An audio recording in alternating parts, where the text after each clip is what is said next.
Okay, what you got here is a couple different sizes of lip balm.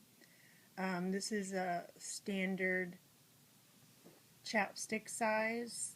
That's what most of my chapstick holders are. And use this dimension. This is about the dimension of it, just a regular size. You can go as big as small as you want. I just like this size because it fits every chapstick holder, every chapstick, and most Burt's Bees and Carmex makes one this size as well. So, and it's up to you what way you want to put it in. A lot of people put it in this way. A lot of people put it in this way. Doesn't really matter. They both fit the same. It's your own personal preference. I have a chapstick holder that fits this one. It was made originally for this one, but since I had really dry lips, I really like this one, so I made this chapstick holder, and it seems to fit in very well. You can see it's a little bit stretched out from what the actual other chapstick size would be. It's just a little thicker, but it doesn't really matter because it will stretch out. So one thing I want to mention, this is cotton, 100% cotton thread, and the type of thread that you use does make a difference. Obviously, if you use cotton, your stitches are going to be a little more stretchier.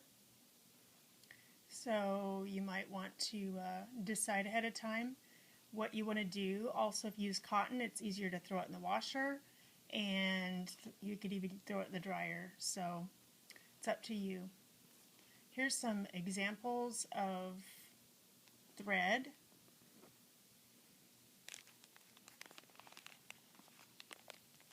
This is what I used for the most basic ones. Red Heart Classic crochet thread. And this number right here is really important. It's size 10. And you can see it says 100% mercerized cotton. That's important because if you get any other number than this, your thread's going to be a different size and your dimensions are going to be off. So you want to get that size, number 10, and it can be any brand, but as long as it says crochet thread and then size 10.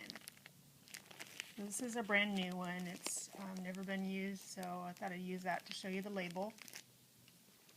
Another one that's really popular and that I seem to like just because of the vivid colors it represents is this string. As you can see how it pops in the camera against any background, it's very vivid. This string changes colors. It kind of is what they call variegated because it just goes into a different color. Here it changes into pinkish and then into yellow. And as I continue pull,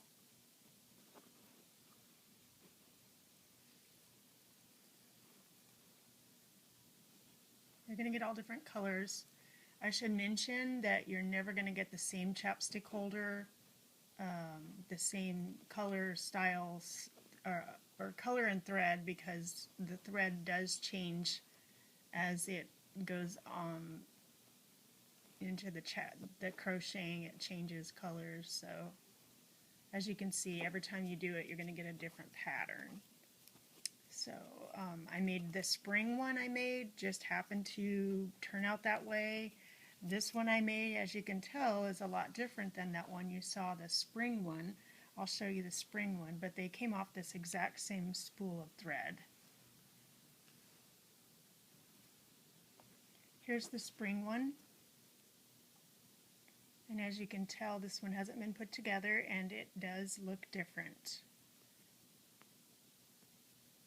The thread is a lot more bright pastel spring colors as opposed to this one. The only thing that's different on this one is I use black intermittent with the variegated thread. I should mention this thread is not cotton, it's a nylon. Very strong, has a lot more texture, not as soft. and doesn't have a lot of give and forgiveness if you make too tight of stitches. The cotton does stretch, as you can tell. It's stretched out quite a bit.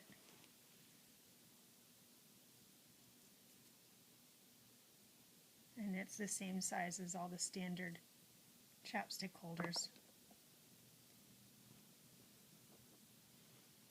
So this is a colors variation. On this one I chose to use one of my students' mother loves this color. She calls it light blue. It's really a matter of preference for you because I call this turquoise. And this is the variegated rainbow. Then I changed thread and went with the white and the variegated rainbow. And then I went with a yellow, yellowish goldenrod color for variety. And then back to the rainbow thread, the variegated color. And then I used a stripe of purple. And then back, these two rows here are the variegated. And then I went straight with the neon yellow. And then back with the variegated rainbow string, and finishing it off with pink.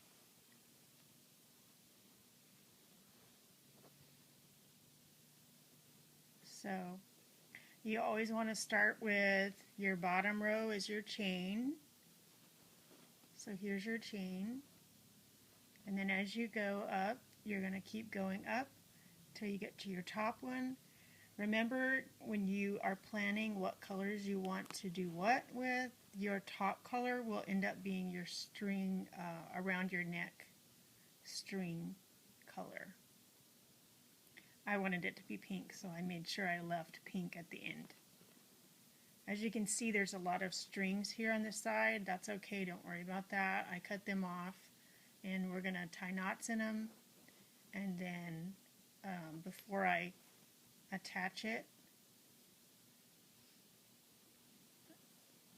I'll make sure all these are knotted and then cut them off so they won't come undone. And so there's the chappie. This is cotton, this is nylon, nylon, cotton, nylon, cotton, nylon, cotton, cotton, nylon. So you can interswitch them, intermix them together. That's what kind of gives it that very interesting, vibrant color. So that's what I wanted to mention to you about your thread. And then the other tools you'll need is a pair of small scissors and a crochet hook. This one is a size 3 Boye, B-O-Y-E. And what I do is I use the one that makes the best stitches for me because I tend to crochet a little differently than others. So you're going to have to use your own judgment according to how loose or how tight you crochet. My daughter crochets nice and evenly and consistently, and mine's even and consistent, but mine's tighter than hers. So we have nice and neat on both our crochet styles, but our needle sizes are smaller or bigger than the other. Mine's smaller than hers. So that's all the tools you're going to need. So on the next video, I'll show you how to put your chapstick holder together.